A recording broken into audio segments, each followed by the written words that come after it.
Tudo certo? Tudo certo? E aí, pessoal do segundo ano, tudo bom com vocês? Espero que esteja tudo bem, que suas famílias estejam bem, todo mundo em casa, todo mundo fazendo o isolamento, ok? Eu sei que não é fácil, eu sei que é algo novo na vida de todos nós, né? Só que infelizmente a gente não faz só aquilo que a gente gosta, a gente faz aquilo que a gente tem que fazer muitas vezes. E no momento a gente tem que fazer esse isolamento pelo nosso bem, pelo bem das nossas famílias. A parte econômica, infelizmente, vai ser muito prejudicada, como todo mundo já sabe. Não estou gostando nada disso, ninguém gosta nada disso. Só que infelizmente, ou felizmente, a gente tem que priorizar a nossa vida, né? Então, peço a vocês que sigam as recomendações, continuem em casa e a gente vai tocando as nossas aulas da melhor maneira possível, ok? De hoje em diante a gente vai ter conteúdos inéditos, conteúdos novos. Hoje é a nossa última aula de fisiologia vegetal. A partir de semana que vem a gente já entra em outro assunto. Eu queria ter terminado esse assunto aqui na última aula, como vocês talvez se lembrem, não deu para terminar, mas enfim, essa aula aqui vai ser uma aula curtinha. A gente só tem 8 ou 9 slides, se eu não me engano, 8 slides para fazer ela. Contudo, mesmo assim, a gente vai ficar só nesse assunto por hoje. Imagino que vocês vão ficar muito decepcionados pela aula ser curta. Né? Imagina a decepção de vocês. Só que a gente não pode começar uma outra coisa que vai ser tão diferente ao mesmo tempo. Então, o que eu proponho a vocês? Vamos fazer essa aula aqui, vocês fazem os exercícios, ok? E depois, na semana que vem, a gente começa com outro assunto. E qualquer dúvida que vocês tenham do assunto que a gente vai tratar hoje ou de assuntos anteriores, por favor, pessoal, mandem, escrevam. Vamos passar para o próximo assunto sem dúvidas quanto à fisiologia vegetal, que é um assunto complexo, é um assunto complicado e demanda de vocês um esforço extra para entender, ok? Então vamos lá, para a gente terminar com fisiologia vegetal, a gente vai falar hoje de fotoperiodismo, ok? Então, nas aulas anteriores a gente tinha comentado sobre movimentos vegetais, sobre os tropismos, nastismos, tactismos, ok? Então, hoje a gente encerra falando de fotoperiodismo. Na verdade, não é bem, apesar de estar aqui como movimentos vegetais, é porque no caso seria um slide pertencente à última aula, que era o assunto principal. Né? Mas na verdade, fotoperiodismo tem mais a ver a uma resposta biológica da planta, relacionada essa resposta biológica com a duração do dia e da noite. Tudo bem? Então, não tem muito a ver com, aliás, não tem nada a ver com movimentos vegetais, o caso do fotoperiodismo. Vocês já devem ter ouvido falar de relógio biológico, por exemplo, né? Todo mundo tem um, qualquer organismo tem um. Ele vai responder de alguma maneira às variações do tempo, às variações das estações ao longo do ano. Okay? Isso é muito melhor perceptível no hemisfério norte, em regiões que a gente observa as 4 estações bem definidas. Aqui a gente pode ter alguns exemplos na nossa região, porém, os exemplos principais e os exemplos mais nítidos vão ser de plantas de outras regiões, né, de climas mais temperados, ok? Então, uma coisa que a gente tem que lembrar, quando a gente fala de dia, nesse caso aqui, de resposta biológica relacionada com a duração do dia e da noite. Quando a gente fala de dia, a gente está falando de período de exposição à luz, ok? Noite, período de escuro. Quando vocês forem fazer os exercícios, vocês vão ver que os exercícios podem falar tanto em luz natural quanto em luz artificial. Alguns exercícios vão colocar para vocês que a planta foi exposta durante a noite, por exemplo, a uma luz artificial. Nesse caso, é um período de exposição à luz também. Fiquem atentos quanto a isso.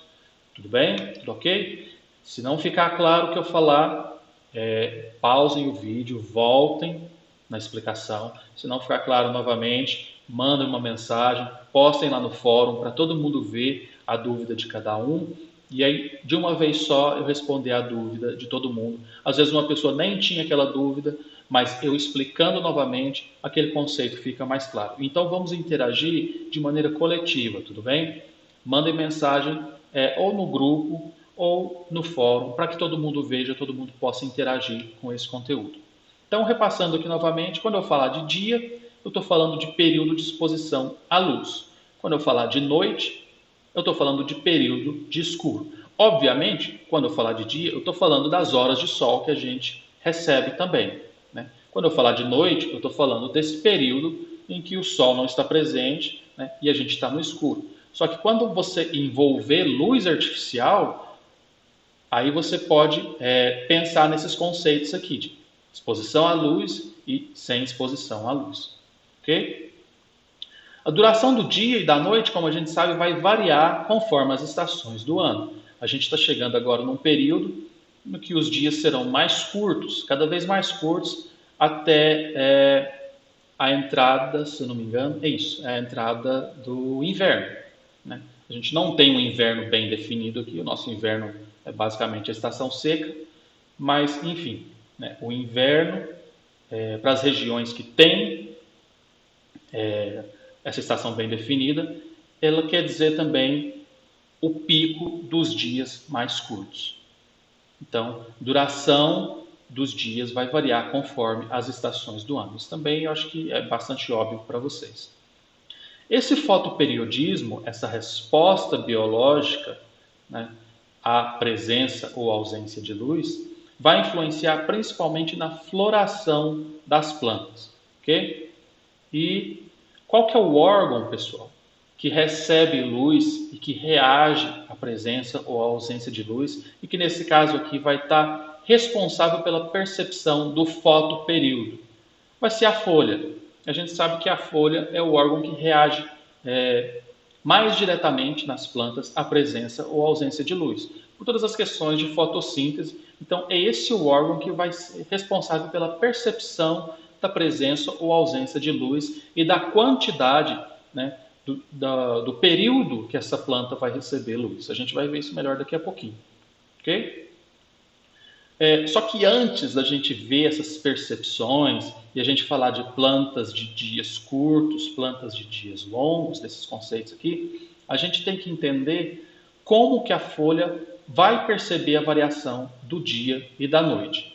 Como que ela vai perceber essa variação? Vai ser através de uma proteína ou de um conjunto de proteínas que a gente denomina de fitocromo, ok? Pigmento fitocromo. Toda vez que vocês ouvirem falar nesse termo, nessa terminologia, está falando de uma substância, de uma proteína, que vai reagir à presença de luz ou à ausência desta e vai dar à folha e, consequentemente, à planta a percepção de dia e de noite, ok? Então, pessoal, esse pigmento fitocromo, ele é um tipo de proteína que vai ser encontrado basicamente no citoplasma das células foliares, ok? E esse fitocromo, ele vai ter duas formas possíveis: a forma inativa e a forma ativa. Vocês vão encontrar nas bibliografias, nos livros de vocês, a forma inativa muitas vezes representada pela letra R. R vem de red, em inglês, né? Vermelho. A forma ativa, por sua vez, vai ser representada pela letra F, far red, que seria vermelho longo. E por que a gente está falando de vermelho aqui nesse caso? Porque o fitocromo, pessoal, ele vai absorver no espectro de luz a luz vermelha. Então, é através da absorção de luz vermelha que esse fitocromo vai ser inativado ou ativado, ok? E a partir desse recebimento de luz vermelha, dessa absorção de luz vermelha, fitocromo vai perceber e vai dar essa resposta, vai dar essa comunicação para as células foliares e, consequentemente, para a planta, ok? E aí, pessoal, essas formas são intercambiáveis, uma pode se modificar na outra, né? Uma vez que a forma torna-se ativa, ela pode ser inativada novamente, ok? Então, por absorção de luz, a gente vai entender um pouquinho melhor daqui a pouco, por absorção de luz, a forma inativa muitas vezes vai se tornar a forma ativa. Ah, mas agora eu tenho que entender de física, eu tenho que entender de espectro de luz. Não, o que eu quero que vocês entendam a partir daqui? Como que se dá essa transformação do pigmento do fitocromo? Okay? Quando a molécula absorve luz num comprimento de onda de mais ou menos 650 nanômetros, a forma R de inativa vai se tornar a forma F, vai ser ativada. Então, a forma R inativa vai se tornar a forma F ativa, através do quê? Da absorção desse comprimento de onda aqui. Ok?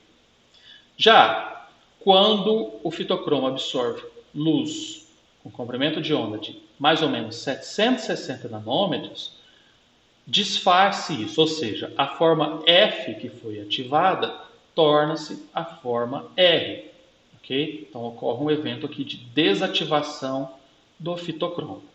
Da mesma forma, pessoal, durante a noite, sem a absorção de luz, naturalmente, por conta do fitocromo ser uma molécula bastante instável, a forma F ativada vai se tornar a forma R desativada, ok? Sem absorção de luz, no período noturno, F vai se tornar R, okay? Ou seja, vai ocorrer uma desativação do fitocromo. E assim que ele percebe, basicamente, né, se a gente excluir este daqui, ó, fica muito mais fácil de entender também. Né?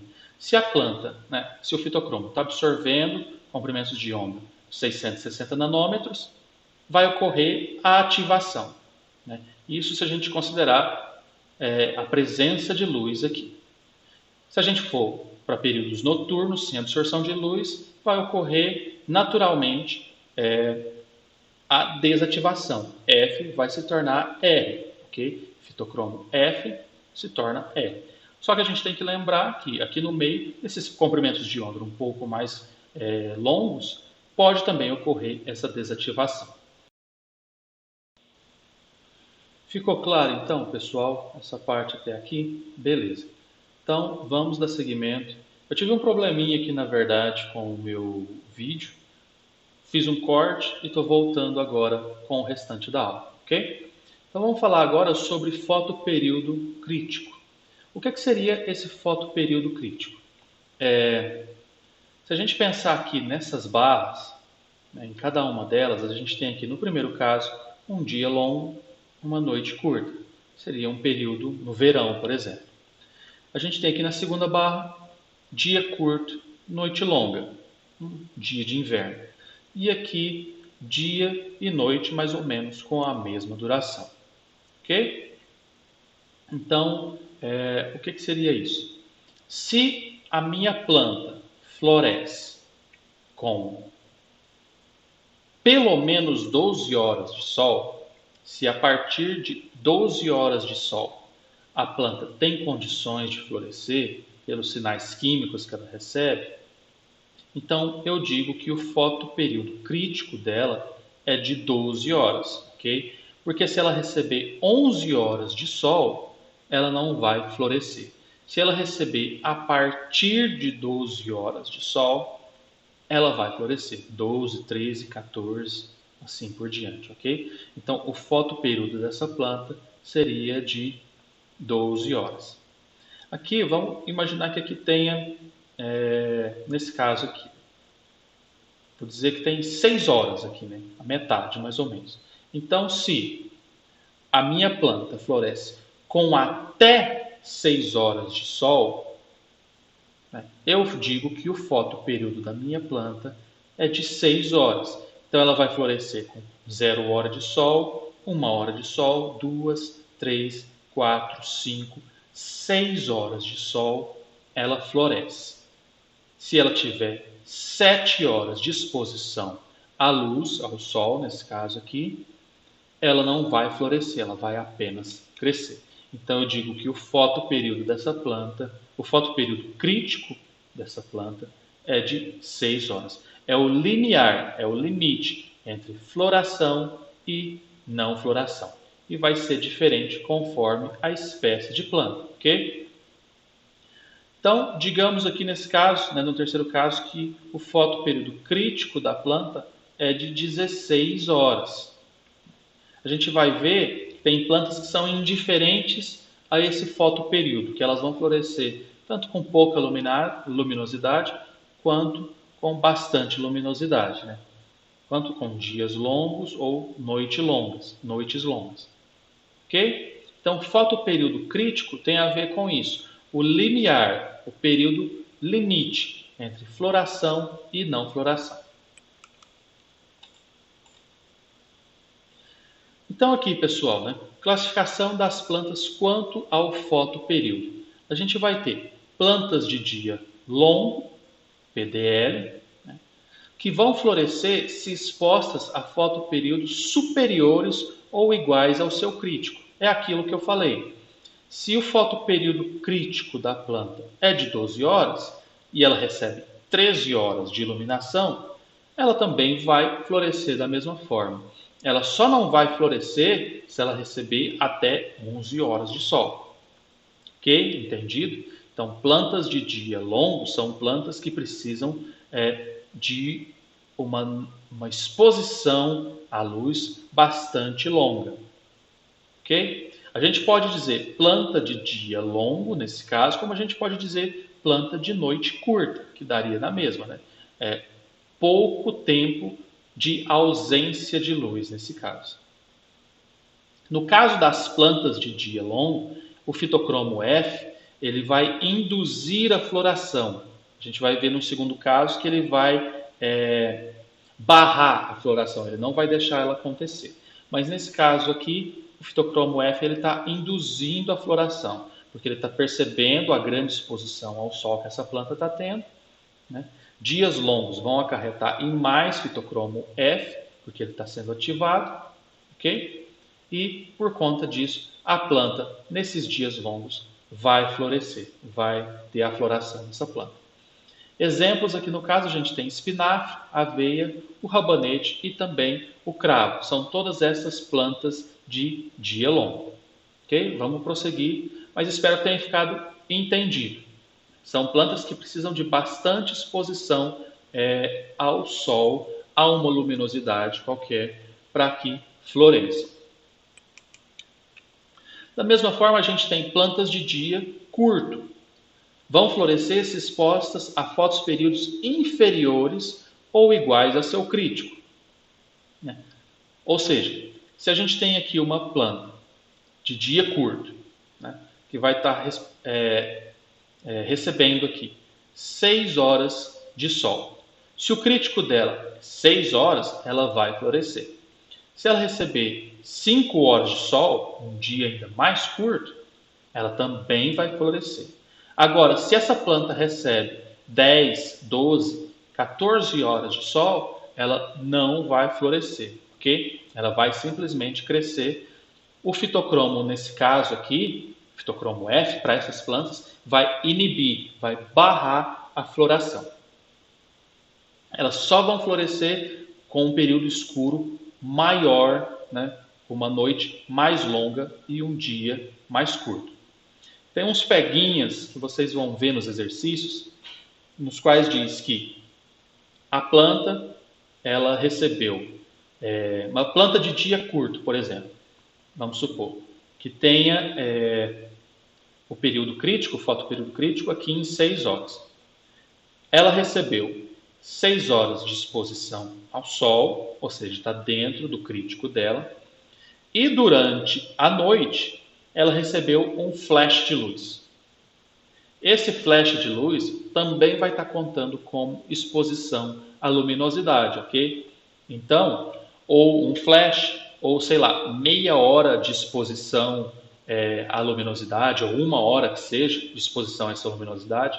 Então, se você for somar as 24 horas, ela teve, nesse caso, 6 horas de exposição à luminosidade natural, vamos supor, mais 1 hora de exposição a uma luz artificial aqui no meio da noite, então vai ser somado 7 horas de exposição à luz. 7 horas para uma planta que tem o crítico aqui em 6 horas, quer dizer que ela ultrapassou o limite crítico de exposição à luz e ela não vai florescer nesse caso, ok? Então tem esse tipo de peguinha, fiquem atentos. Exemplos de plantas de dia curto, a gente tem o morangueiro, o crisântemo, o café e também certas orquídeas. Elas vão precisar de dias curtos, de períodos de luminosidade curta no ano, para que consigam florescer naturalmente. Ok? Espero que tenha ficado claro. Se não ficou, novamente, me procure. E a gente tem também plantas neutras ou indiferentes quanto à exposição à luminosidade. Vão ser plantas que vão florescer independentemente do fotoperíodo a que estão expostas. Elas vão responder a outros tipos de estímulo, como por exemplo a temperatura, que vai ditar se elas vão florescer ou não. Então, para esse tipo de planta, tanto faz se o dia é longo, se a noite é longa. Ok? Essas plantas vão ser, como exemplo, o tomateiro, o milho e o arroz. Para essas plantas, o fotoperíodo pouco importa. Vão ser outros fatores que vão influenciar na floração delas. Para a gente finalizar essa videoaula, a gente vai falar também sobre o conceito de vernalização. E o que seria isso? São algumas plantas que, para florescer, elas precisam não só estar no fotoperíodo correto para elas, ok? Mas algum outro tipo de estímulo, elas têm que sofrer um outro tipo de estímulo antes do fotoperíodo para que elas consigam florescer. Ou seja, por exemplo, aqui no caso de centeio, trigo e do trevo, elas têm que estar expostas a baixas temperaturas primeiro para desencadear a floração, ok? Então, ela vai responder ao fotoperíodo depois de que ela tenha sido exposta a um outro tipo de estímulo. Nesse caso aqui, no exemplo mais comum, temperaturas baixas. Então, depois que vem uma geada ou um clima mais frio naquela região, a planta é exposta a esse clima mais frio e só assim o fotoperíodo vai ter alguma influência na floração dessas plantas. E a isso a gente dá o nome de vernalização. Ok, pessoal? Então, com isso a gente encerra fisiologia vegetal e na próxima semana a gente vai começar com outro assunto. Deem uma olhada que tem exercícios para vocês fazerem. Vai ficar aqui embaixo na descrição do Moodle, ok? E até a próxima, pessoal!